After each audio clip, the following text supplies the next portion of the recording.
നീയൊരു സമർപ്പിതയാകാം, നീയൊരു വിവാഹിതനോ വിവാഹിതയോ ആകാം. നീ ആരാണെങ്കിലും ഞാനും എൻ്റെ ഈശോയും എന്ന ഒരു തലം നിനക്ക് വേണ്ടി സൃഷ്ടിക്കപ്പെട്ടിട്ടുണ്ട്. ബന്ധങ്ങളുടെ ചരടുകൾക്കപ്പുറം നിന്റെ ആത്മാവ് ഉയരേണ്ട ഒരു തലമാണത്. ഉള്ളിലേക്ക് നന്നായി ശ്വാസമെടുക്കാം.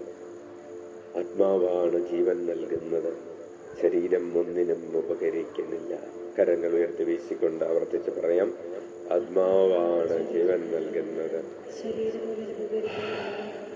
ആത്മാവാണ് ജീവൻ നൽകുന്നത്, ശരീരം അതിന് ഉപകരിക്കുന്നില്ല. ആത്മാവാണ് ജീവൻ നൽകുന്നത്, ശരീരം അതിന് ഉപകരിക്കുന്നില്ല. ആത്മാവാണ് ജീവൻ നൽകുന്നത്, ശരീരം അതിന് ഉപകരിക്കുന്നില്ല.